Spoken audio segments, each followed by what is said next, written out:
시간 우리에게 주신 하나님의 말씀은 여호수아 1장 7절에서 9절까지의 말씀입니다. 7절 말씀부터 제가 읽도록 하겠습니다. 오직 강하고 극히 담대하여 나의 종 모세가 내게 명령한 그 율법을 다 지켜 행하고 우로나 좌로나 치우치지 말라. 그리하면 어디로 가든지 형통하리니 이 율법책을 내 입에서 떠나지 말게 하며 주야로 그것을 묵상하여 그 안에 기록된 대로 다 지켜 행하라. 그리하면 내 길이 평탄하게 될 것이며 내가 형통하리라. 내가 내게 명령한 것이 아니냐. 강하고 담대하라. 두려워하지 말며 놀라지 말라. 내가 어디로 가든지 내 하나님 여호와가 너와 함께 하느니라 하시니라. 아멘. 할렐루야. 여러분, 오늘은 청년주일입니다. 여러분, 우리 교회에 다니고 있는 청년들을 보면서 그들을 위해서 기도해 주시고 지지해 주시고 청년부가 잘 살아날 수 있도록 많은 응원과 기도 부탁드립니다. 오늘 오후 예배에 헌신 예배 드릴 때에 많이 참여하셔서 은혜 받는 귀한 시간 되어질 수 있기를 소망합니다. 옆에 부가 한번 이렇게 인사했으면 좋겠습니다. 마음 많은 신앙 많은 아직도 청춘입니다. 한번 인사 한번 해야겠습니다.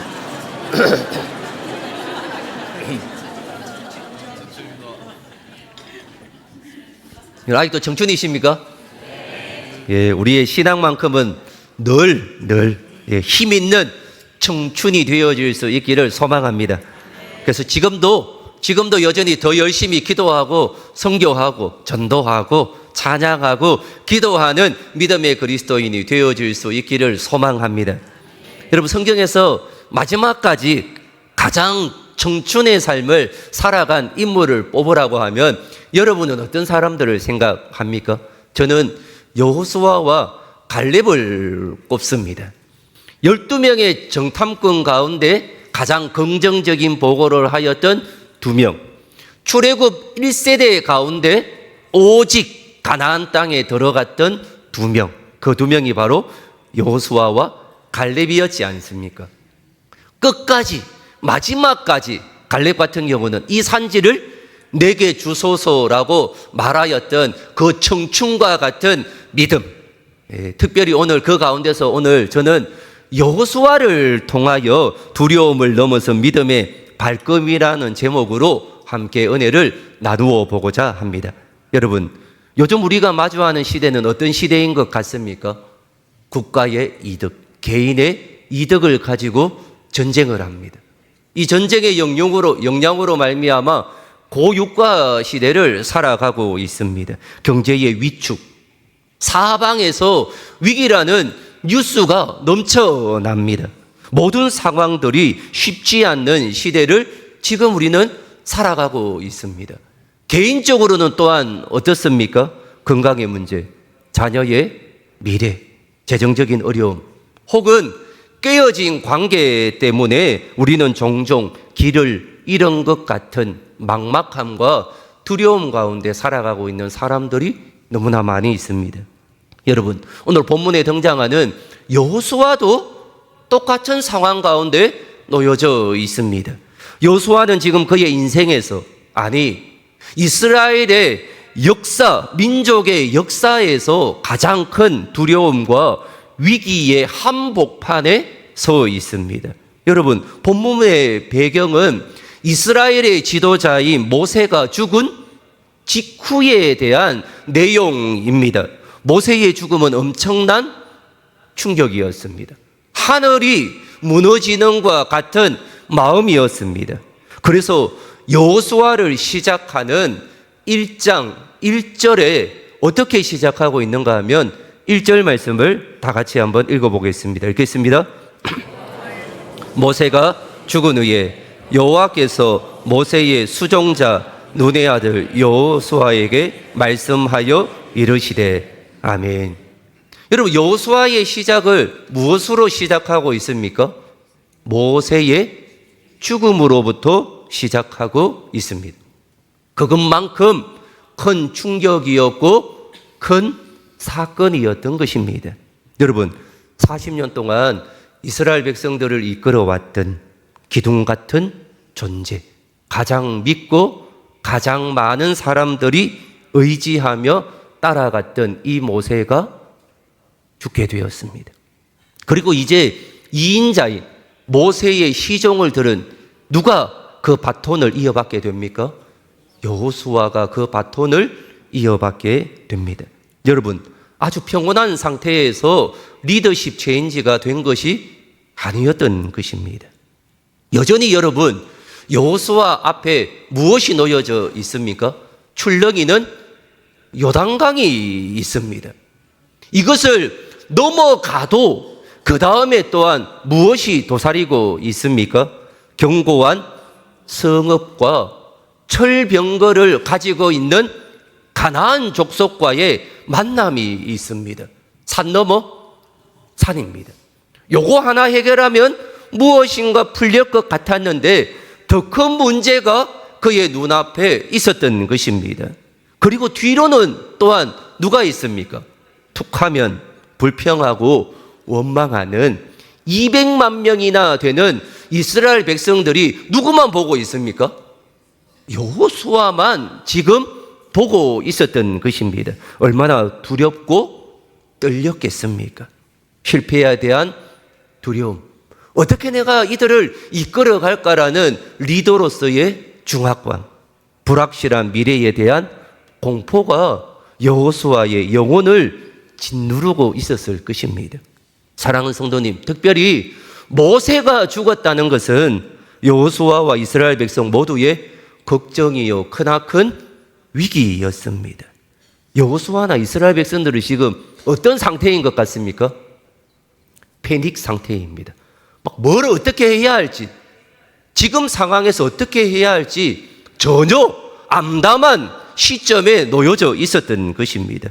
이처럼 우리도 모세처럼 우리가 그렇게 따랐던, 의지하였던, 붙잡고자 하였던, 계획하였던 이 모든 일에 내가 이 일만 해결하면 너무나 좋겠다라고 생각하였던 이 모든 것들이 나의 의도와 다르게 진행되어지거나 여러 어려움으로 말미암아 무너지고 어려움을 겪게 되고 위기가 닥쳐올 때가 있습니다. 여러분, 지금 이 시간 예배를 드리고 있는 우리의 삶 가운데 내 계획대로 잘 가서 감사한 사람도 있는 반면에 내가 그렇게 준비하고 계획한 이 모든 것들이 숲으로 돌아가고 모든 것들이 막히고 생각대로 안 되는 일들 앞에 포기해야 하나라는 마음으로 이 시간 예배를 드리고 있는 사람도 있을 것입니다. 해결할 방법이 없는 것 같습니다. 앞이 캄캄합니다. 그런데 여러분, 여호수아와 이스라엘 백성들이 잊고 있었던 아주 중요한 사실 한 가지가 있습니다. 우리도 놓치고 있는 부분입니다. 무엇입니까? 바로 민족의 지도자인 모세는 죽었지만 주인이신 전능하신 하나님은 살아 역사하십니다. 여러분 믿습니까? 이것을 우리가 믿음의 눈으로 보셔야 합니다. 근데 이스라엘 백성이나 여호수아나 우리는 다 무엇에만 시선이 가 있습니까? 모세의 죽음이라는 우리 앞에 놓여진 그 문제에만 우리의 모든 시선과 마음이 가 있다는 것입니다. 그런데 여러분, 중요한 것은 모세는 죽었지만 그 주인 되시는 전능하신 하나님은 지금도 살아 역사하셔서 우리를 이끌어 간다는 사실입니다. 여러분, 모세는 사라졌지만 전능하신 하나님은 여전히 우리와 함께 하시고 살아 역사하십니다. 그렇게 여러분, 포기할 이유가 없습니다. 낙심할 필요도 없다는 것입니다. 사랑하는 성도님, 상황은 바뀝니다. 리더십도 바뀌고 시대도 바뀌고 경제도 바뀝니다. 그러나 여러분, 온 우주의 주인 되신 전능하신 하나님은 결코 변하지 않으십니다. 항상 그 자리에 계십니다.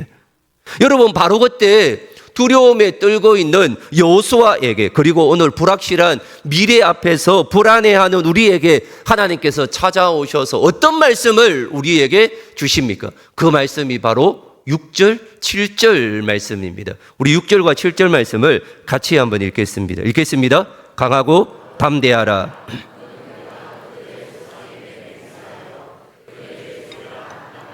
이 백성에게 차지하게 하리라.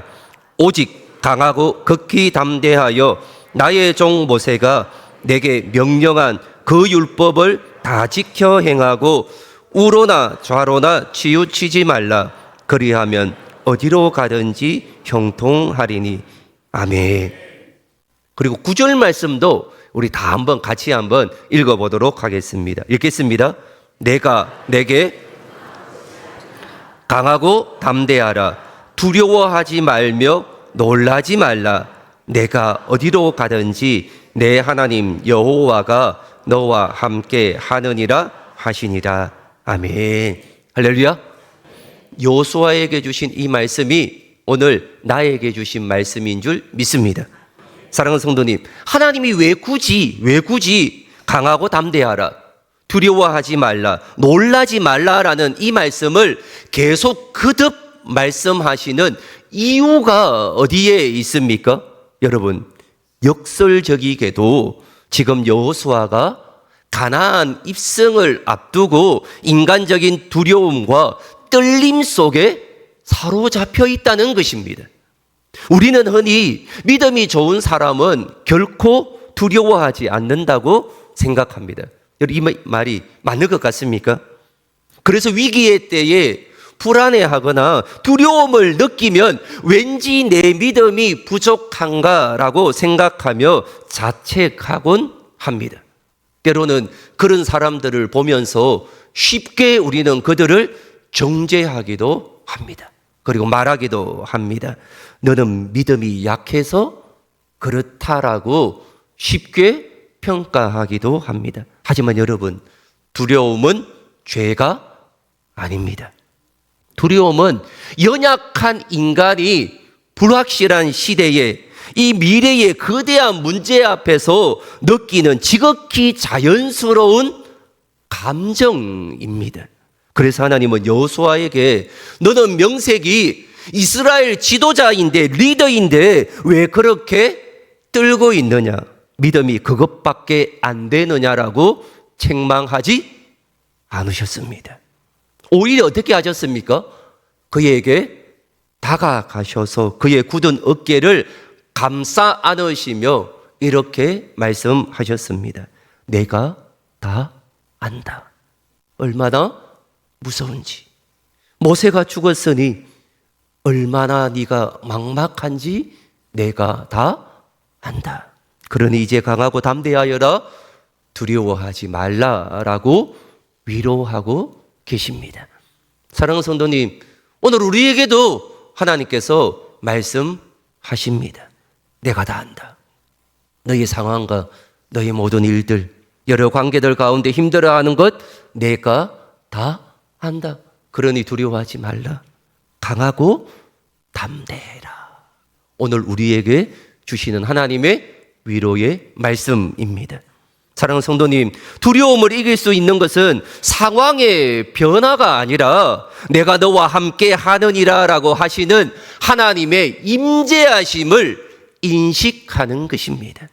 예. 그렇기에 여러분, 우리 안에 있는 강함, 담대함, 용기는 어디에서 나옵니까? 이거는 자기를 믿는 데서 오지 않습니다. 진정한 강함, 담대함, 용기는 전능하신 하나님을 믿는 믿음에서 나오는 것입니다. 그 믿음을 나에게 달라고 기도하실 수 있는 은혜가 있기를 소망합니다.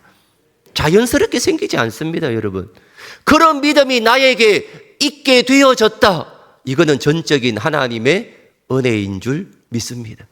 그래서 그 믿음을 가지시고 하나님이 원하시고 하나님이 역사하시는 그 방법대로 살아내시는 은혜가 우리 가운데 있기를 소망합니다. 여러분, 두려움은 언제 생기게 됩니까? 방향을 잃었을 때 생기게 됩니다. 위기의 순간 무엇을 해야 할지 모를 때에 생깁니다. 세상의 소리에 귀를 기울이면 우리는 좌로나 우로나 치우칠 수밖에 없고 결국 불안의 늪에 빠지게 될 수밖에 없습니다. 그렇다 보니까 하나님은 살아계시는데 하나님이 보이지가 않는 것입니다. 하나님은 우리의 걸음을 붙잡고 인도하시길 원하시는데 그 하나님은 안 보이고 내 앞에 있는 늪, 문제, 고난만 보게 되는 것입니다. 이때 하나님은 여호수아에게 명령하십니다. 무엇이라 명령하십니까? 좌로나 우로나 치우치지 말라라고 명령하십니다. 세상의 기준, 주변 사람들의 평가, 그들의 말, 세상이 말하는 성공의 방식에 기웃거리지 말라라는 하나님의 명령이었던 것입니다. 그들의 말에 솔깃하지도 마라라고 명령합니다. 안 된다, 부족하다, 끝났다 라는 이 세상의 말에 조금이라도 들을 필요가 없다라고 말하고 있습니다. 사랑하는 성도님, 내 감각과 판단을 믿으시면 안 됩니다. 우리는 오직 하나님의 말씀이라는 나침판을 내 인생의 한가운데에 두고 그 말씀이 가르치는 방향을 향하여 묵묵히 걸어가는 믿음의 그리스도인이 되어줄 수 있기를 원합니다. 다른 것 보지 마십시오. 신경 쓰지도 마십시오. 나의 인생에 가라고 하신 그 말씀의 나침판에 따라 한 걸음 한 걸음 가시면 그것이 은혜의 자리가 되고 축복의 자리가 될 줄 믿습니다. 처음에는 안 보이는 것 같습니다. 이 길이 맞나라고 생각할 때도 있습니다. 그러나 중요한 것은 하나님의 말씀이 나의 나침판이 된다라면 결국 그것은 나를 인도하실 하나님의 놀라운 영광과 은혜가 있는 자리가 될 것입니다. 여러분, 그리하면 어떻게 하시겠다라고 말씀하십니까? 8절 하반절에 주님이 이렇게 약속하십니다. 우리 다 같이 8절 하반절 말씀을 읽겠습니다. 율법책을 내 입에서 떠나지 말게 하며 주야로 그것을 묵상하여 그 안에 기록된 대로 다 지켜 행하라. 그리하면 내 길이 평탄하게 될 것이며 내가 형통하리라. 아멘. 무엇이라 말합니까? 그리하면 내 길이 평탄하게 될 것이며 내가 형통하리라. 여러분, 여기에 믿음의 공식이 나오고 있습니다. 그리하면입니다. 한번 따라해 보겠습니다. A 하면 B 하겠다. 이게 신앙의 공식입니다. 근데 여러분, 우리는 어디에 관심이 많다고 제가 이야기했습니까? A입니까? B입니까? A입니까? B이지 않습니까? 우리에게 주는 형통, 축복이라는 단어에만 매몰되어 있는 우리를 보게 됩니다. 근데 중요한 것은 여러분, B는 여러분, A를 하면 당연히 주시는 하나님의 축복이다라는 것입니다. 우리는 어디에 관심을 가져야 합니까? A입니다. A 하면 어떻게 하겠다는 겁니까? B 하겠다라는 겁니다. 네가 A 하면 B를 주시겠다라고 말씀하고 있습니다. 그래서 여러분 8절 하반절 말씀에 그리하면 내 길이 평탄하게 될 것이며 내가 형통하리라라고 말씀하고 있습니다. 여러분, 여기에서 형통은 히브리어로 사칼이라는 단어를 쓰고 있습니다. 단순히 돈을 많이 벌고 아무런 고난 없이 승승장구하는 세상적인 성공을 말하는 것이 아닙니다. 여러분, 형통이라는 이 사칼은 뜻이 이렇습니다. 지혜롭게 행하다, 하나님의 목적에 도달하다라는 뜻을 가지고 있습니다. 여러분, 즉 성경이 말하는 진짜 형통은 고난이 없는 상태가 아니라 폭풍 속에서도 하나님의 말씀을 붙잡고 결국 하나님이 원하시는 목적지에 안전하게 도달하는 것입니다. 여러분, 이게 바로 형통인 줄 믿습니다. 그래서 여러분, 형통이 고난이 없게 해달라는 것이 아닙니다.